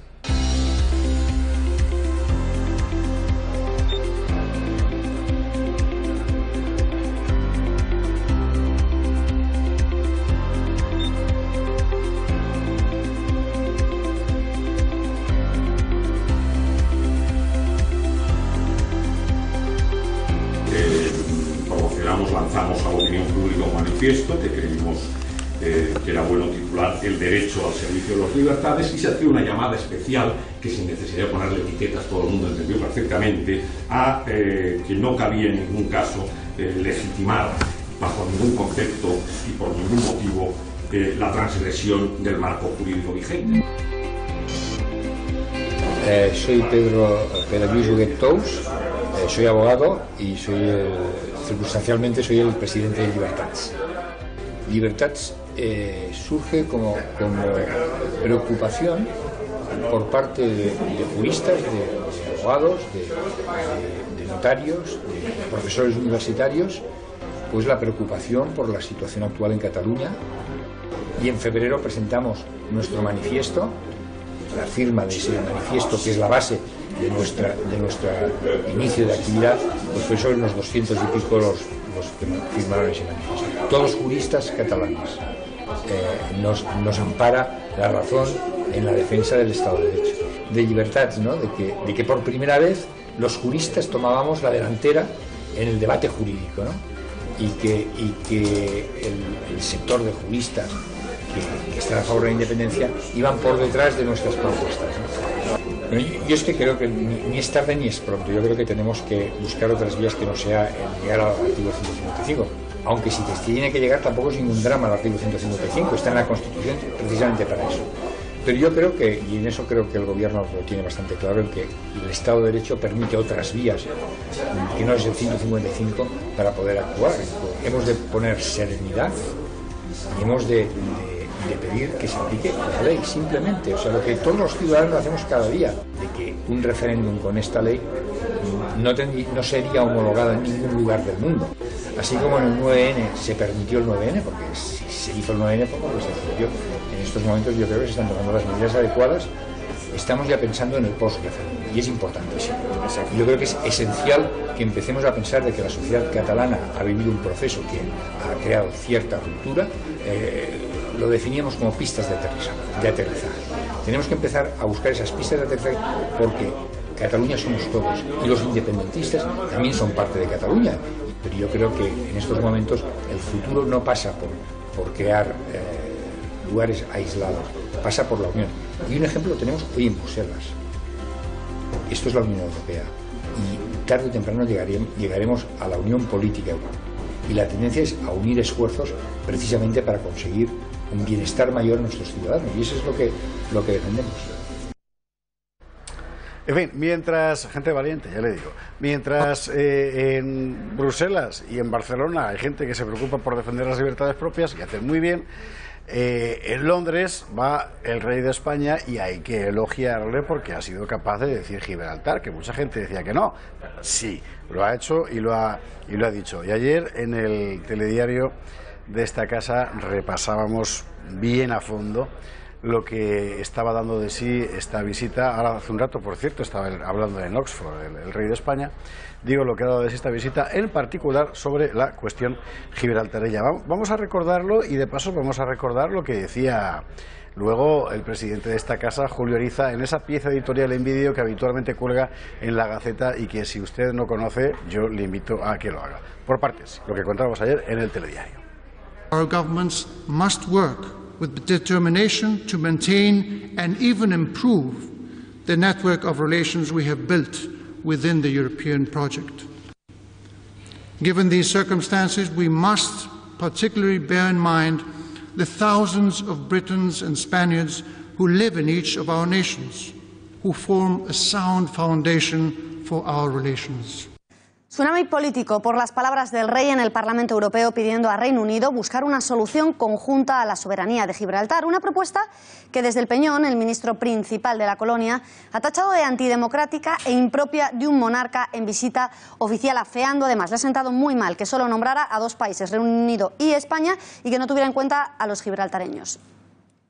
What the king has said really harks back to a time when the governments in Madrid and London might make decisions over the heads of the people of Gibraltar. His reference to two governments is an unfortunate one. There are three governments in issue here.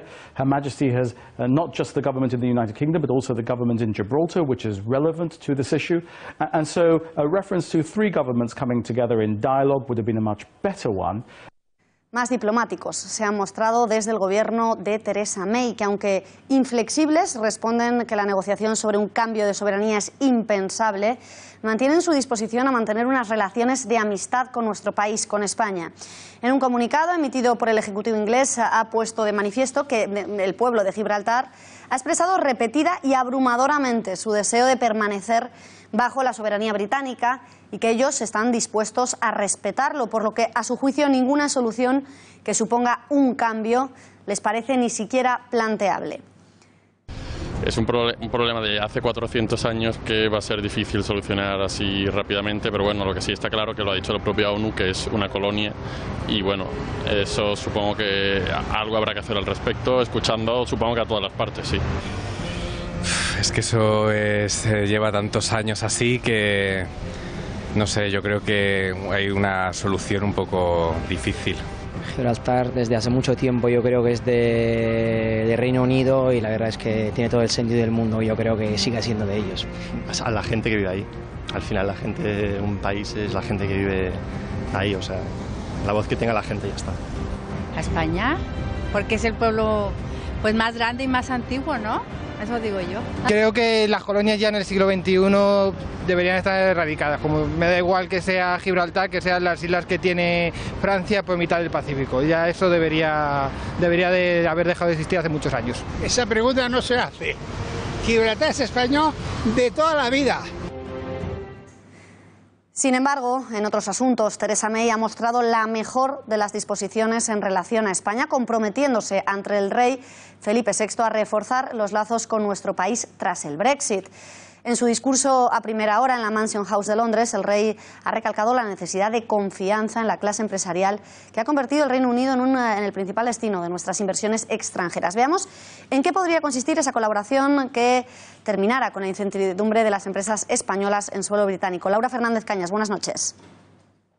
Buenas noches, Beatriz. Efectivamente, otro tema que ha marcado la agenda del rey Felipe VI en este viaje a Inglaterra ha sido, como era de esperarse, el Brexit. Esta mañana, antes de su tan esperado almuerzo con la primer ministra Theresa May, se reunió con más de 300 empresarios, tanto británicos como españoles, para discutir la incertidumbre que había dejado el Brexit entre los inversores, tanto en Reino Unido como en España. El rey ha calmado los ánimos diciendo que se seguirá trabajando para que las comunicaciones y las relaciones sean siempre buenas y que eso sí hay que mantener la incertidumbre en relación a los empresarios con el Brexit al límite.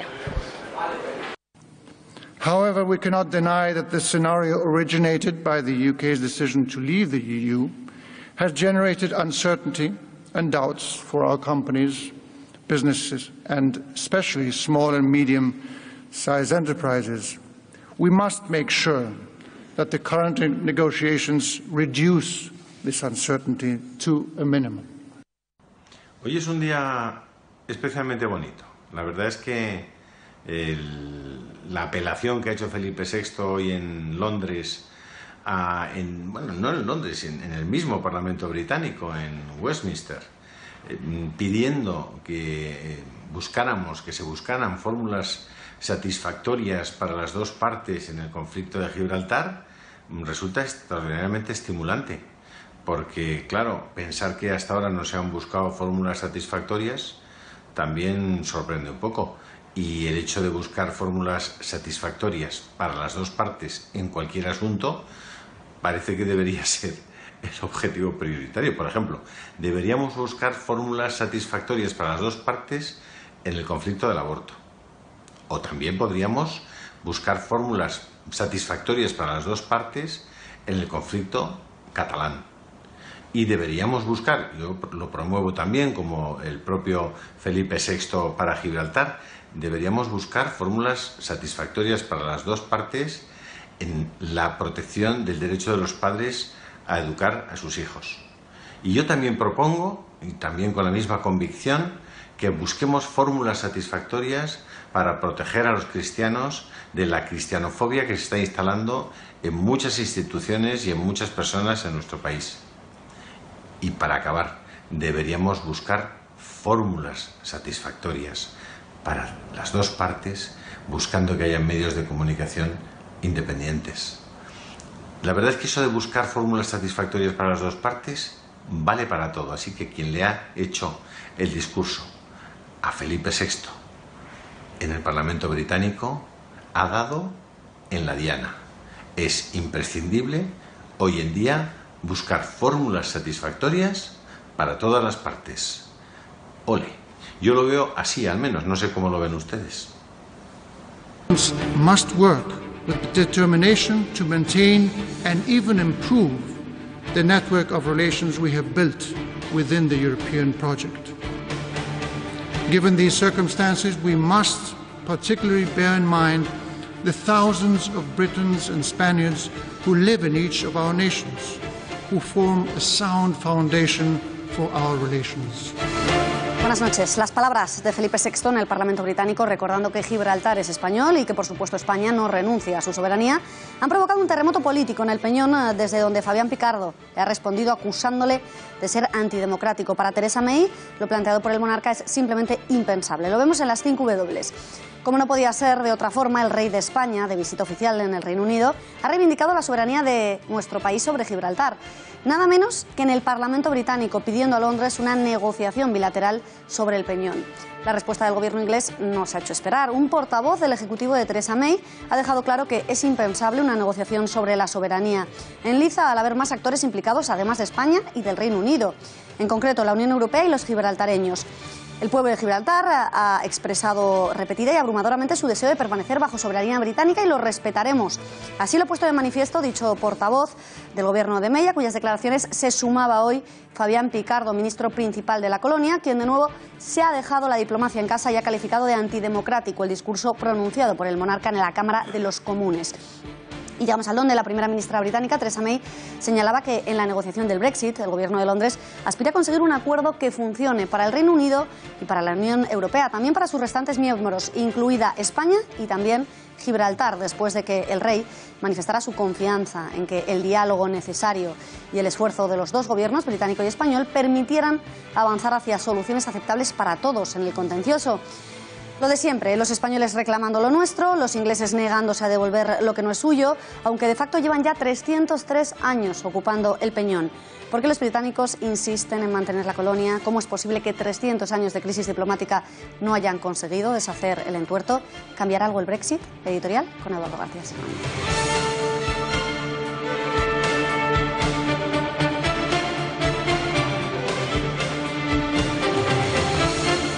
Buenas noches, Beatriz. La piratería es el hilo conductor de la política exterior inglesa y de su irrefrenable vocación colonial, que no imperial, que no es lo mismo, desde los tiempos de su paradigmática reina Isabel I y su amadísimo corsario Drake, el pirata, fundador de la todopoderosa Royal Navy y entronizado en el paraíso de los lores británicos por la reina que tanto le amó. La toma de Gibraltar fue un acto de piratería en toda regla. La guerra de sucesión española no fue solo un conflicto doméstico. En ella tomaron partido todas las monarquías europeas, por lo que se ventilaba en la encrucijada bélica era nada menos que el trono y la corona de la entonces todopoderosa España. Inglaterra formó junto al aspirante de la Casa de Austria, el archiduque Carlos, contra el aspirante Borbón, Felipe V. En uno de los lances de la guerra de sucesión, el almirante inglés George Rooke tomó Gibraltar en 1704. En vez de poner el Peñón bajo el pabellón del aspirante al trono a cuyas órdenes estaba, el archiduque Carlos, en un acto supremo de piratería lo puso bajo la soberanía de la corona inglesa. Desde entonces, Gibraltar está en manos de los piratas ingleses que, desoyendo los tratados de Utrecht y las numerosas resoluciones internacionales, se niegan a abandonarlo. El rey de España ha vuelto a recordarles a quién pertenece Gibraltar y los ingleses, con mucha pompa, mucho protocolo y mucha educación, eso sí, le han vuelto a hacer el mismo corte de mangas que nos llevan haciendo desde hace 313 años. Y lo que te rondaré.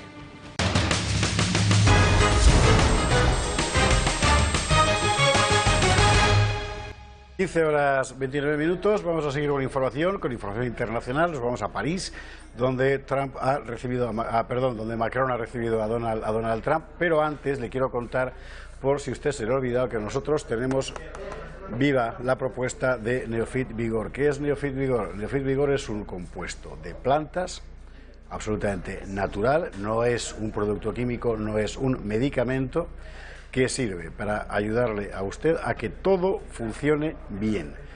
Todo quiere decir todo, y fundamentalmente la actividad sexual de uno. Esto es un producto para varones, no es para señoras. Vale para cualquier edad, desde los 18 hasta los 88, y no va a sustituir una insuficiencia, una carencia, digamos, una enfermedad. Pero en condiciones normales es un estimulante extraordinario. Neofit Vigor viene en un gel, se toma con muchísima facilidad, se puede tomar en agua, se puede tomar tal cual, del sobrecito, se le deja actuar y a partir de media hora, 3/4 de hora, 1 hora, ya verá usted cómo funciona. Neofit Vigor. Venta exclusiva en la web para farmaciadeconfianza.es o en el teléfono 91-279-4700 por solo 24,95 €. Y vamos a lo dicho, Macron recibe a Trump en París. Altamente esperado el encuentro. Vamos allá.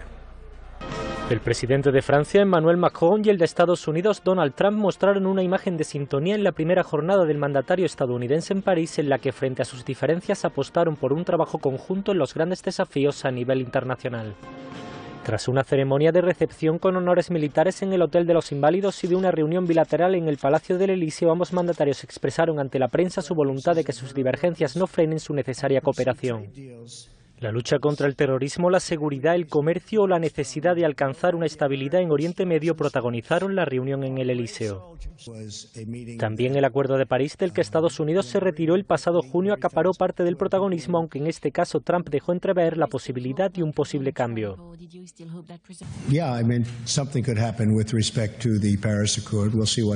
Algo podría pasar con respecto al Acuerdo de París. Veremos qué pasa, pero ya hablaremos próximamente. Si pasa algo sería maravilloso y si no pasa nada estará bien también. Los presidentes tampoco mostraron fisuras al hablar del combate contra el terrorismo y ambos defendieron el objetivo compartido de erradicar a todos los grupos terroristas. La política interna estadounidense también se hizo un hueco en una rueda de prensa en la que Trump no pudo escapar a la crisis que afronta en su país por la reunión entre su primogénito y una abogada rusa. El mandatario defendió a su hijo Donald Jr. al tiempo que señaló que la letrada no trabajaba para el ejecutivo ruso y aseguró que todo el mundo habría hecho lo mismo. Dicho así, parece que Trump lo ha pasado muy mal. En realidad no fue eso, y hay que decir, para ser objetivos, que mostró ante los asuntos complejos en una rueda de prensa en la que todo el mundo preguntó lo que le dio la gana, mostró, digo, una soltura notable, y lo mejor es que lo vea usted mismo. Vamos a las imágenes. I do think this. I think from a practical standpoint, most people would have taken that meeting. It's called opposition research or even research into your opponent. I have a son who's a great young man. He's a fine person. He took a meeting with a lawyer from Russia. It lasted for a very short period, and nothing came of the meeting. And I think it's a meeting that most people in politics probably would have taken. You've mentioned a friend, Jim, we told you that Paris is no longer Paris.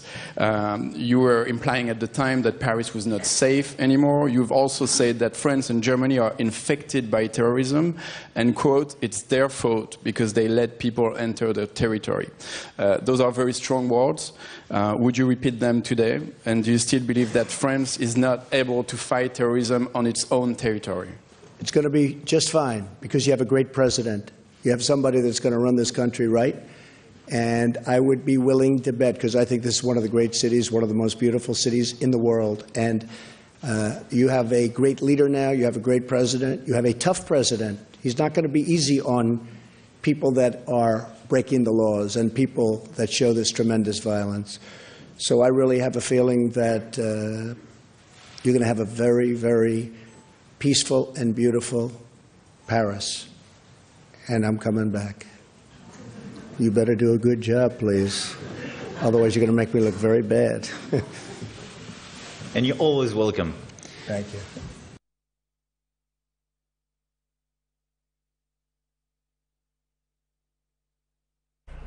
En fin, que salió bastante bien del asunto. Vamos a ver, para nosotros europeos lo fundamental aquí es saber si Macron, de acuerdo con Merkel, van a adoptar una posición hostil hacia Estados Unidos con Trump o no.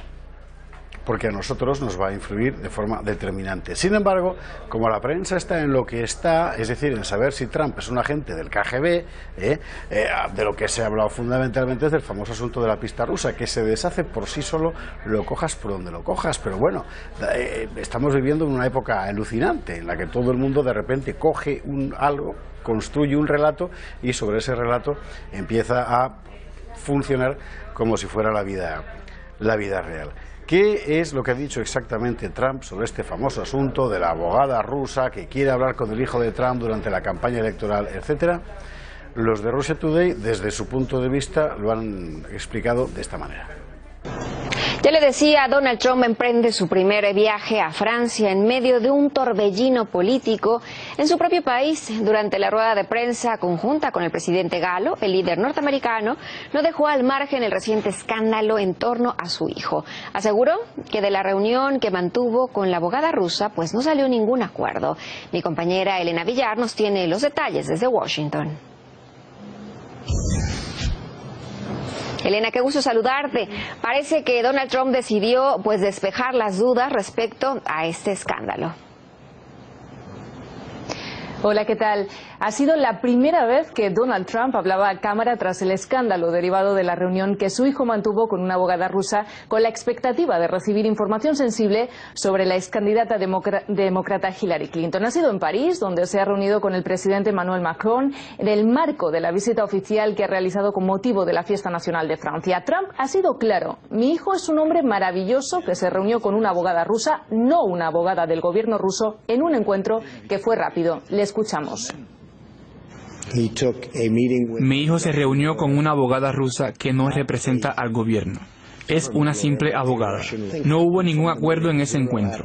Me parece que la prensa ha exagerado algo que en realidad muchas personas habrían hecho. Este tipo de encuentros son comunes en la política. Se llama recoger información sobre la oposición, ha dicho Trump. Quizá la política, dice, no sea el trabajo más agradable del mundo, pero en política esto se da a menudo. Más, el presidente de Estados Unidos recuerda la versión oficial de todos los que asistieron, que en esa reunión se hablaron finalmente de adopciones y que no pasó nada relativo a la información sobre Hillary Clinton y mucho menos sobre información que procediese del Kremlin. Además, ha destacado las últimas informaciones publicadas aquí en Estados Unidos que revelan que la visa de entrada a este país de la abogada rusa fue aprobada por el Departamento de Justicia de la administración Obama. Según asegura la publicación política de Hill, esa visa fue otorgada alegando circunstancias especiales y, de hecho, apenas 5 días después de reunirse en junio de 2017 con Trump Jr., 5 días después de esa polémica reunión, la abogada en cuestión fue vista en la primera fila en Washington de una audiencia del Comité de Relaciones Exteriores. Preguntado sobre el tema, el presidente de Francia ha asegurado que esto tiene que ver con la política interna de Estados Unidos y que no iba a comentar nada al respecto. Sin embargo, sobre las relaciones con Rusia, ambos dirigentes han hablado y lo han hecho en el mismo sentido. Han asegurado que pese a los desacuerdos que haya, es necesario estar en contacto con el presidente ruso Vladimir Putin porque dicen hay que llegar a soluciones en determinados temas. Y, por ejemplo, Trump ha vuelto a recordar el alto el fuego acordado en Siria.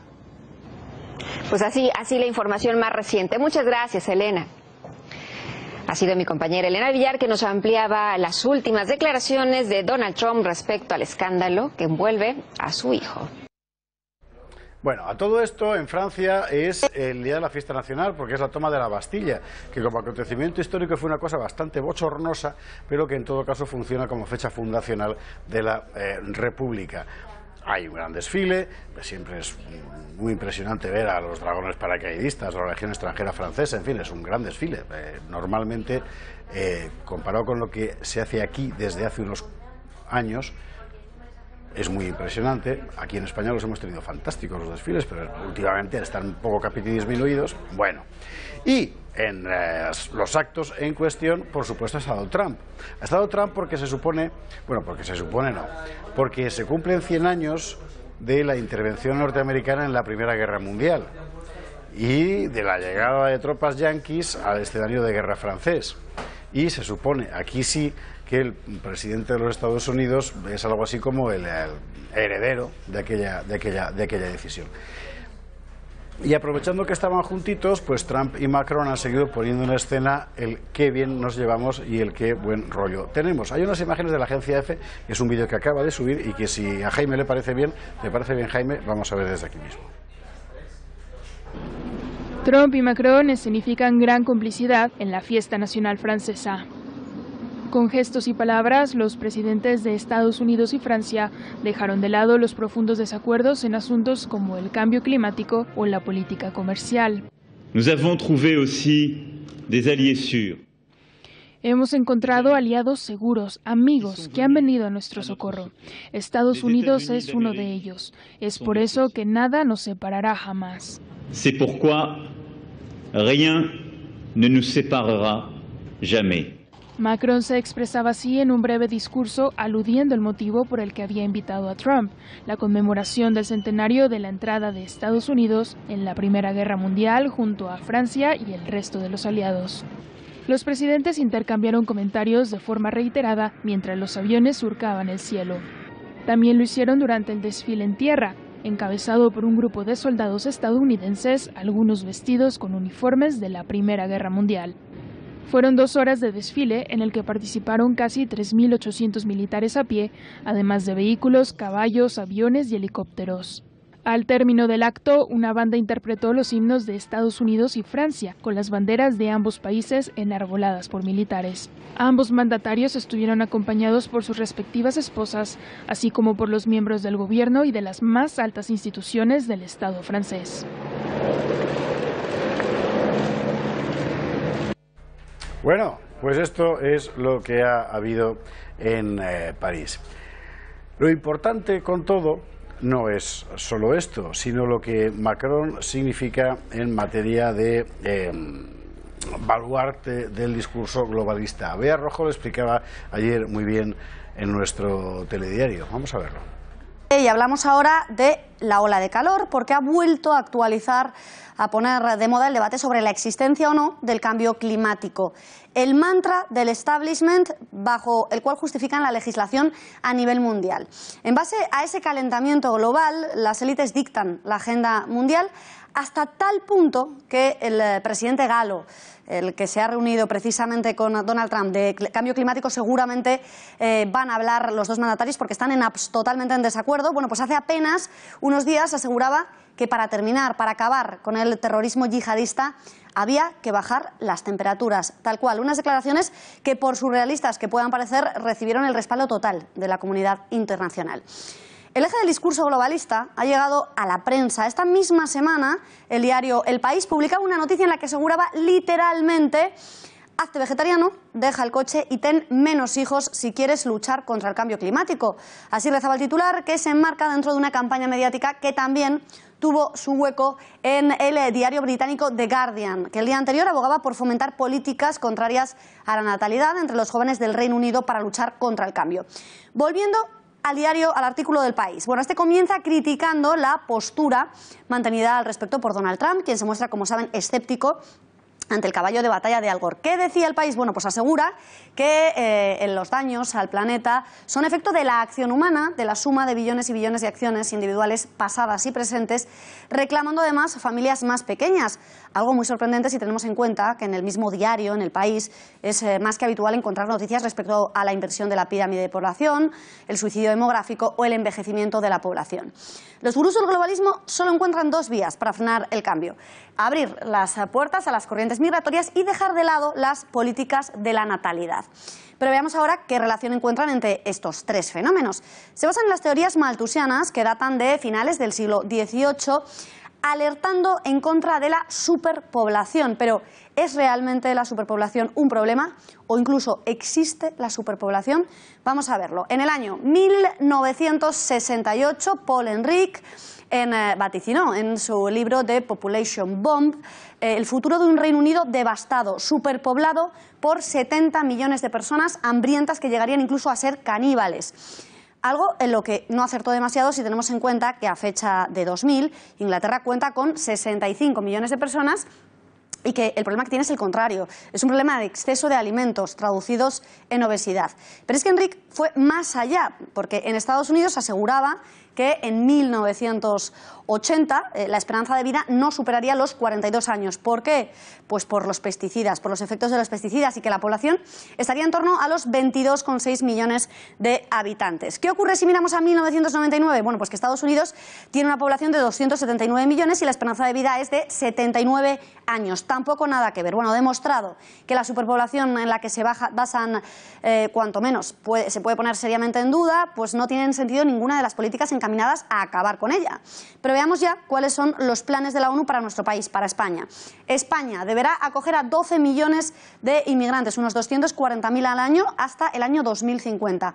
¿Para qué? Para mantener su actual fuerza de trabajo. Las estimaciones de la División de Población subrayan que junto al resto de países de la Unión, España se verá abocada a recurrir a mano de obra extranjera para conservar sus cifras de población.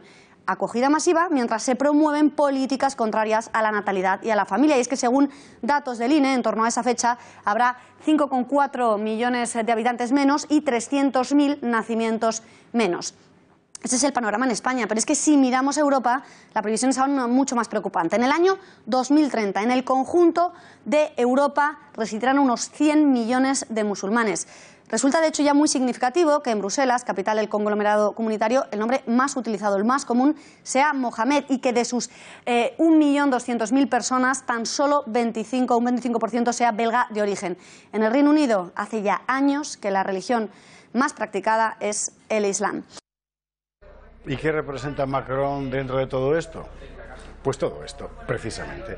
Y la sorprendente teoría según la cual la inmigración es producto del cambio climático, pero el terrorismo no es producto del islamismo. En fin, es verdad que en las últimas semanas está diciendo cosas que parecen corregir esto, pero ya digo que Macron es un perfecto termómetro del pensamiento globalista. Macron, como lo fue Merkel. Y por cierto, justo antes de que llegara Trump a París, estaba Macron con Angela Merkel. ¿Y qué han hecho? Repartirse la eurozona.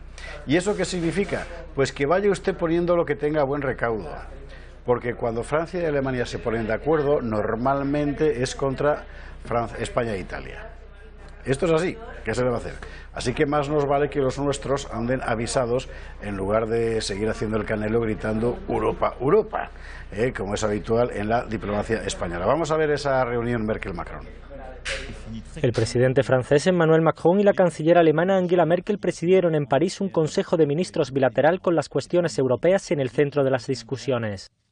En este sentido, Merkel aceptó varias de las ideas del mandatario galo para avanzar en la integración de la zona euro, empezando por un presupuesto común y un ministro de Finanzas, aunque apuntó que hay que esperar a las elecciones que se celebrarán en septiembre en su país.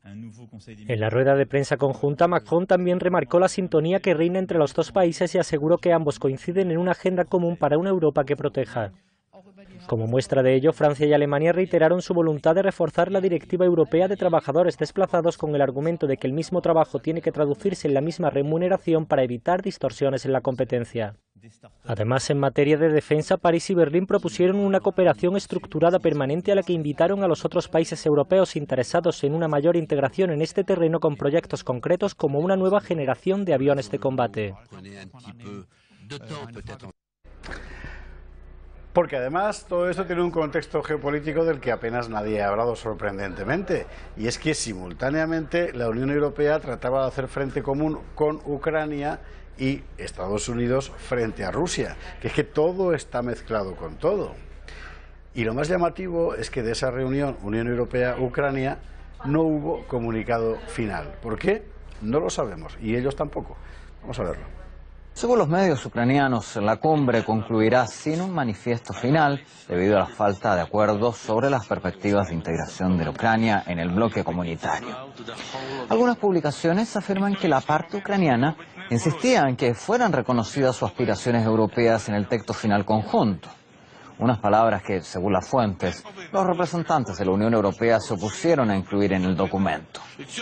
También se publica que, de acuerdo a las reglas de la diplomacia europea, la falta de una declaración común demuestra una profunda crisis en las relaciones bilaterales.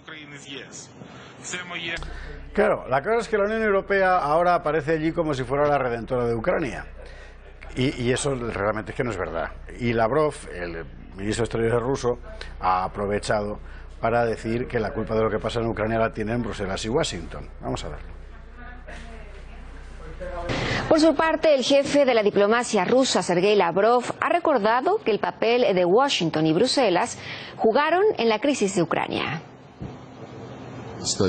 Obligaban de forma abierta a los socios del Este a hacer una elección, estar con Rusia o con Occidente. Hay un gran número de ejemplos de ello. La consecuencia directa de esta línea miope, tanto de Bruselas como de Washington, llegó a ser la crisis en Ucrania, en gran parte provocada desde fuera. Una última noticia de este Diablo Mundo. La CIA tiene un sistema para espiar los Android, los teléfonos. Vamos a verlo. ¿Tenemos el vídeo? ¿Tenemos el vídeo del sistema de la CIA para espiar los teléfonos Android? ¿No lo tenemos? Bueno, pues entonces nos vamos a quedar sin verlo. Yo creo que lo veremos entonces mañana, el lunes. Que pasen ustedes un buen fin de semana y que el calor no les flagele demasiado. Adiós.